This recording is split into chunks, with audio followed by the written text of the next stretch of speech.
Hello and welcome to the fifth of 6 webinars in the Frequently Asked Practice Query series. Our topic today is private practice.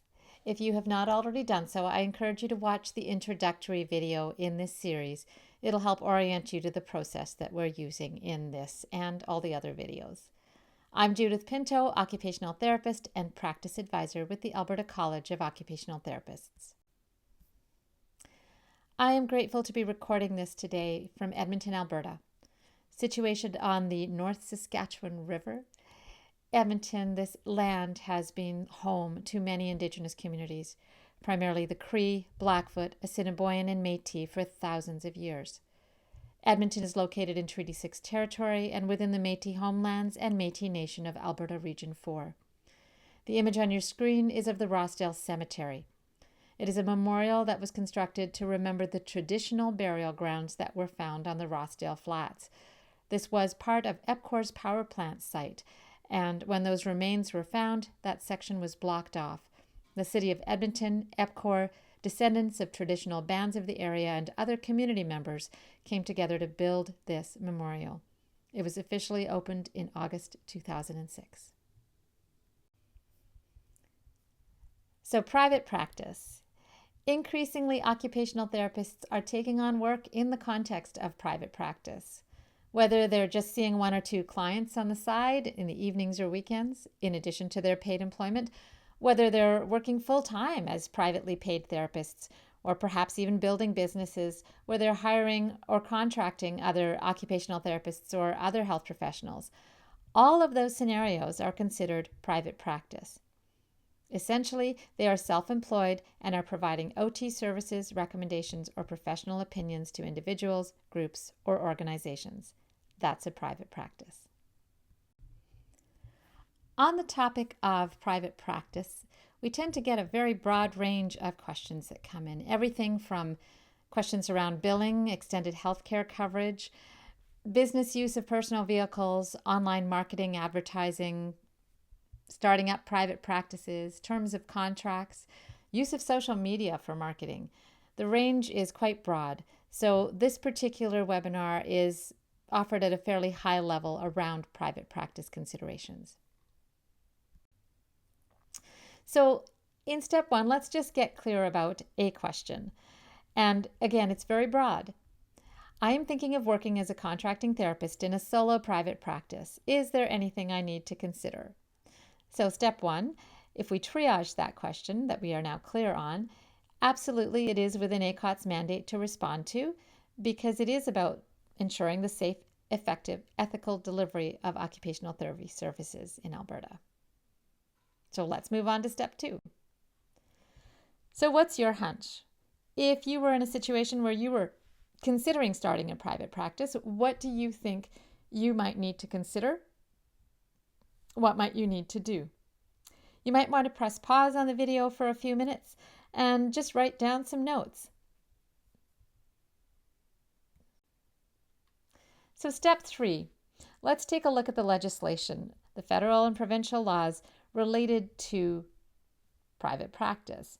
They could range from immigration and taxation to funding, whether that's provincial funding structures like the family supports for children with disabilities, or insurance plans like Workers' Compensation Board, disability insurance, or Blue Cross. There is a potential for fraud. There are potentials for privacy breaches, and recognizing that there are both federal and provincial levels of privacy regulation that needs to be in place within any business, and workplace safety laws. There are also profession-specific laws like the Health Professions Act, the Health Professions Restricted Activity Regulation, and the Occupational Therapy Profession Regulation. Therapists in private practice need to be confident that they are able to work within federal and provincial regulations. In step four, we're going to take a look at regulations, specifically Alberta College of Occupational Therapists, Standards of Practice, Code of Ethics, and guideline documents.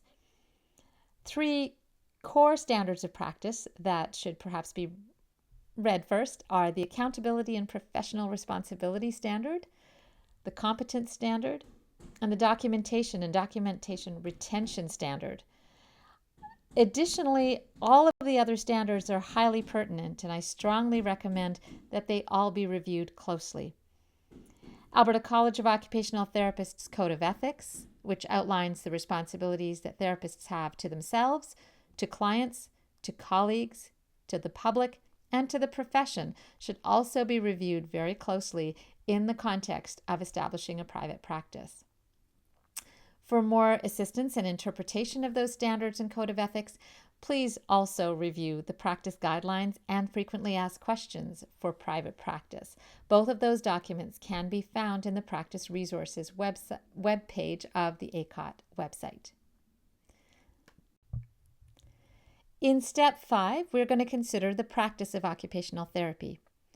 Because you won't be working for an employer, you as a private practice therapist will need to establish policies and procedures for your business. These policies and procedures need to align with and meet or exceed the minimum standards and expectations set out by ACOT's Standards of Practice and Code of Ethics. In addition, they need to ensure that they are meeting and exceeding any expectations set out by federal or provincial laws. An important piece to your process would also be consent, because consent needs to include billing, funding, fees, and transparency around those issues. In step 6, we're going to look at ethical considerations.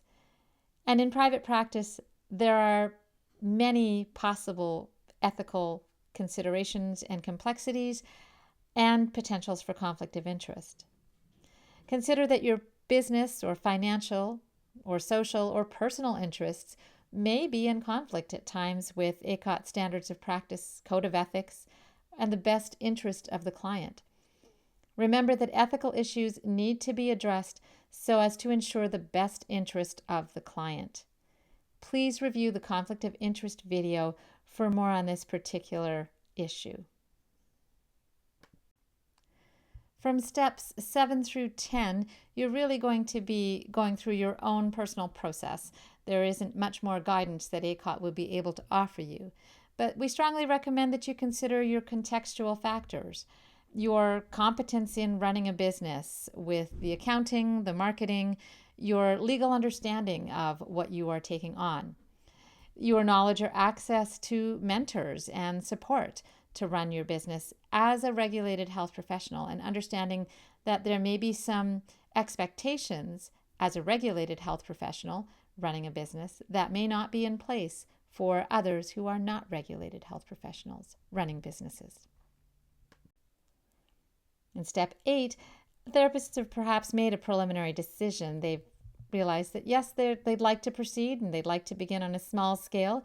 They need to exercise their own judgment based on all of the previous guidance and their own understanding of context.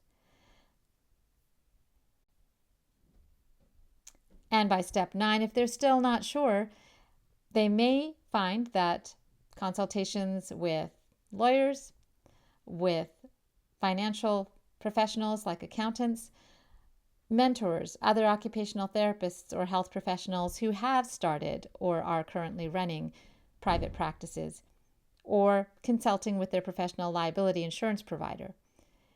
There may be options for additional supports with business mentorship through the Alberta government and other programs that are available to help individuals in Alberta establish private practices and businesses. And finally, once you've come to a decision, ideally you understand why you have made the choices that you have made and are clear on what your appropriate next steps might be. It would be important, particularly in setting up a private practice, that you've taken into consideration the responsibility that you're taking on as a health professional in private practice and have a plan for how to meet them, including if you choose to end your private practice at some point. It will become your responsibility to ensure that your clients are cared for and that there is an appropriate transition for them to other professionals. Thank you for attending. If you have any additional questions or points of clarification, please don't hesitate to reach out, either email or phone. Thanks so much.